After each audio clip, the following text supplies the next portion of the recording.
Elephants get drunk. Surprised? What if I told you that drunk elephants can teach us more about how to build sustainable startups than an average business school?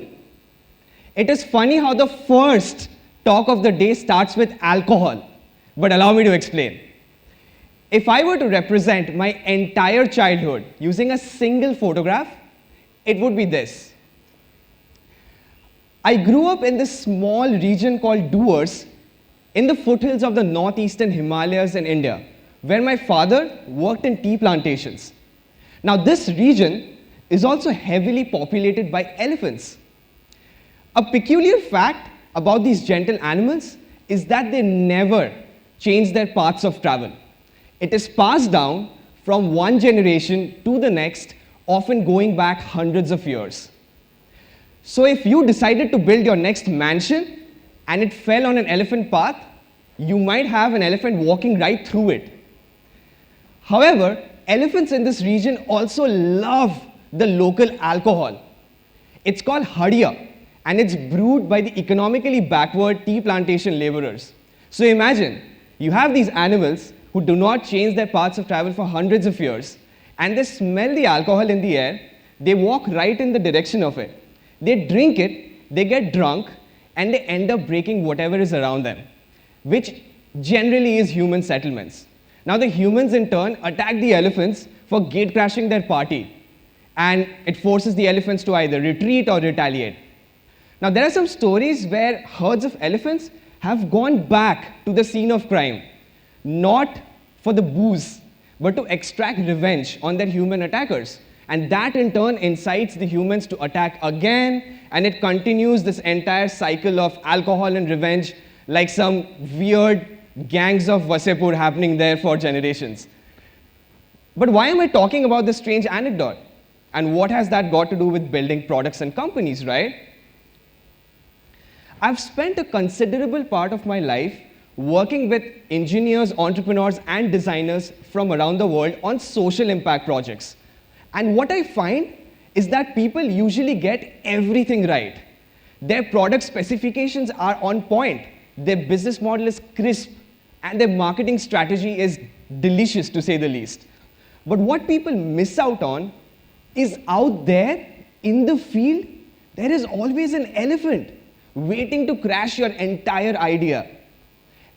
And you'll never find out about the elephants sitting behind your laptops, in your classrooms, labs, or air-conditioned meeting spaces.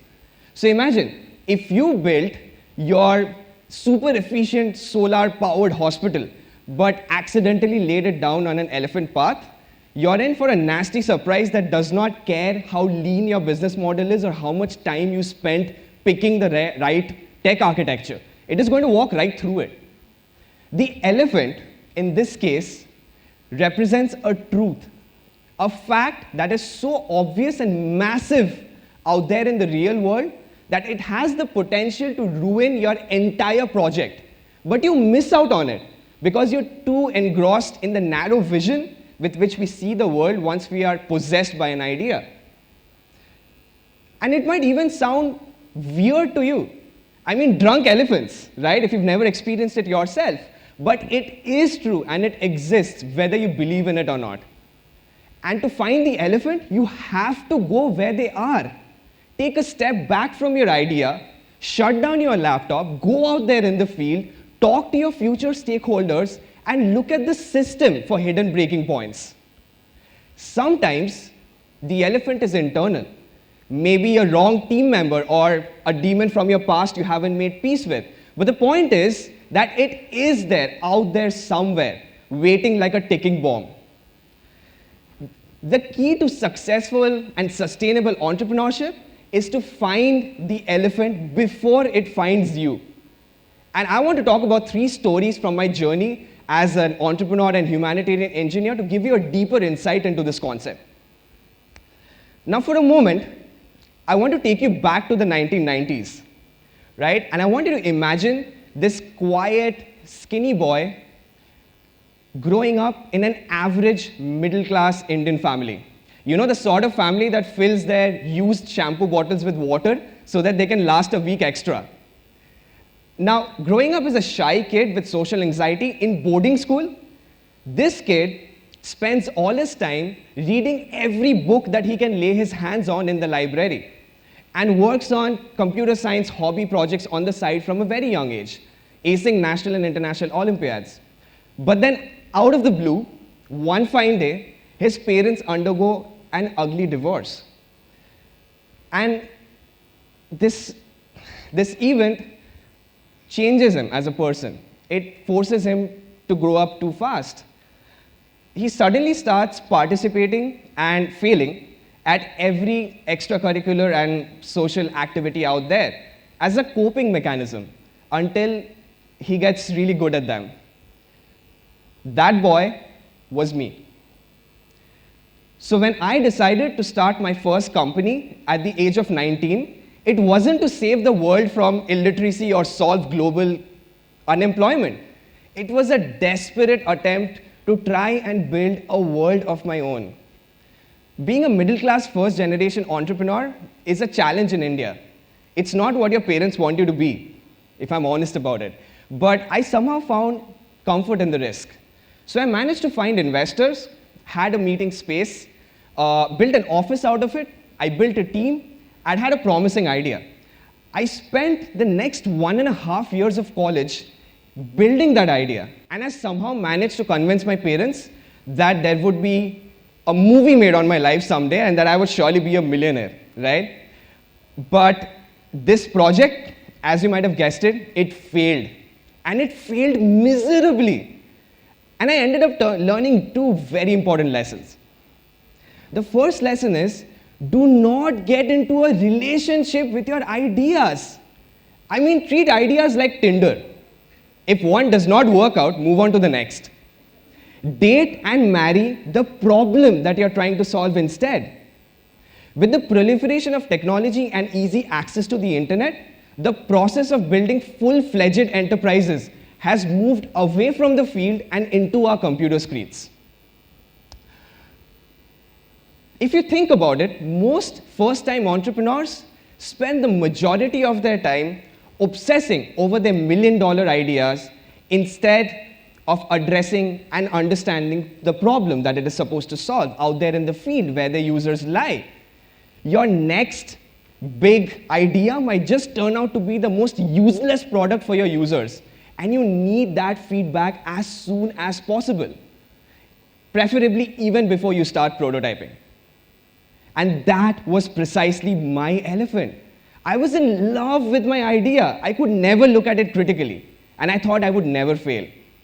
But second, and most important lesson, never, ever, ever, ever tell your parents that there will be a movie made on your life.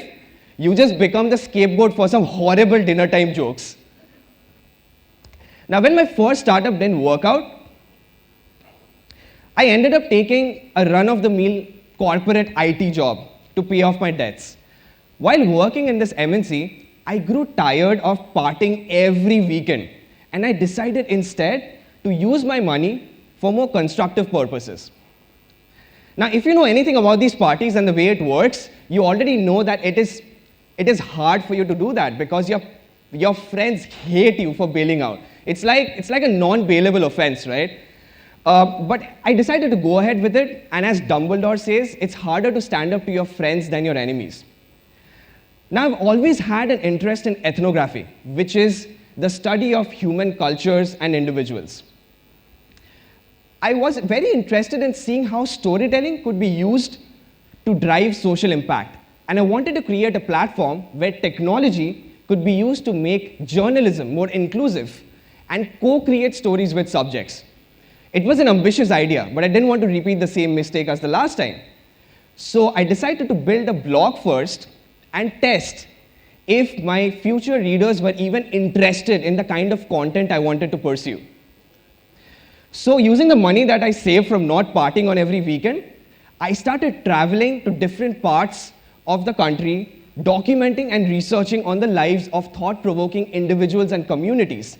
And I published these stories to a non-profit media collective that I started called Project One. And it worked. Based on the super positive early reviews, and inquiries that I got, I ended up quitting my corporate job because I finally had the confidence, and I decided to give this project a shot. So I had a basic plan: build the platform, create more content, and find partners. And based on my calculations, I had enough savings to last me 6 months. But then in classic, real world reality check fashion, I ended up burning through all my savings in 2 months, and I went homeless for practically a year.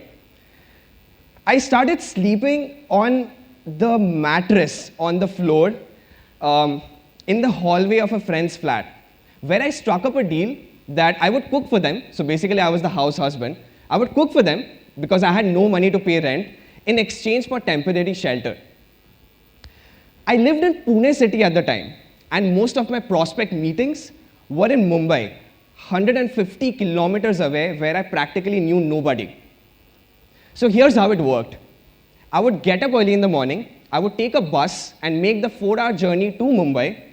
I would work out of Starbucks Powai because of the free Wi-Fi, have all my meetings there. It was my office space.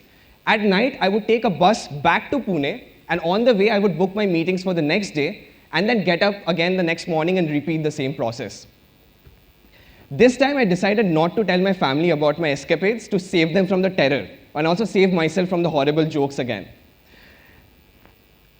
However, during one such meeting at Starbucks, I ended up meeting my now friend, mentor, and business partner at Ycenter, which is the social innovation organization that I currently run, and I help lead operations and technology there. After that meeting, nothing changed for me on the surface. I was still sleeping on the mattress on the floor in the hallway, in spite of representing India at global events that had Bill Gates and the Queen of Jordan on the guest list. But looking back at this entire chain of events, I took months to even make that first leap of faith. I was scared. I had no capital. I had burned through my savings. I had no place to stay. I hadn't even proved or made my mark in the chosen domain yet. What if people didn't take me seriously? What if I failed again? Sometimes you don't even need to go outside to look for your elephant. It is already inside your heads, and it's called inhibition. It immobilizes you. And the only way to go around this elephant is by actually going around it. So what you need to do is hustle. Make that website, write that email, make that phone call, meet that person. Get rejected. It's all right. Try again. You get better. And if nothing else, you end up with an amazing story to share over beer. But most importantly, you have to enjoy the process. If you cannot find peace sleeping on a mattress on the floor in a hallway, you're probably not ready for the king-size suite. Now the question is, how do we find or make a framework so that we can identify the elephants in the field and also overcome the ones in our heads? How do we make startups that are not just profitable but also sustainable? How can we redesign our communities so that they become self-sustaining and more inclusive? I personally believe that the answer lies in experiential education. We live in a world where we've experienced things very little, but we know everything about them. Modern education systems can no longer be a process of knowledge transfer, one directional between the teacher and her students. That model is obsolete. Content is readily available everywhere. But what is lacking is context, a way to see how it all fits, a way to understand the implications of the information at hand. What we need are safe spaces for students to be able to use the information at hand and build meaningful projects. And most importantly, have the permission to fail. At Ycenter, that is precisely our mission. We work to build sustainable communities and businesses around the world, and we've worked with about 4,000 stakeholders so far, creating local capacity and equipping them with the tools so that they can solve their own problems and become sustainable in the process. And we've been working extensively in Africa and India. I want to give you an example of a recent project that we've started working in to give you an insight on how this works. Food security is a major problem in Africa. And as a part of our commitment, to the UN SDG Zero Hunger, we are laying the foundation of this one-of-its-kind School of Agriculture Innovation called SOIL, School for Immersive Learning. It is situated 85 kilometers from Nairobi, deep inside the Kenyan countryside hills. And it's a learning plus makerspace with its own farm. So now, if you were someone who had an idea to build a sensor-based system that collects soil data and relays it to the cloud, we are like, hey, there's your farm. Go ahead and build it. Test it, try it out, fail, but it's okay. We'll collectively come up with a solution that eventually works. And right now, we need more people who understand the ethos of working together on sustainability goals and redesign the way we approach problem solving and entrepreneurship. In closing, I want to share with you something that my father once said. My father was an orphan. He started his professional journey with one good pair of trousers and 30 rupees in his pocket. He once gave me this killer advice that I've carried with me all my life. He said, son, there might come a day when all you have left is a single pair of shirt that has a stain and a patch on it that refuses to come off. But when you wear that shirt and go out there in the real world, make sure that it is the cleanest, most well-ironed shirt on this planet that reflects nothing but self-esteem.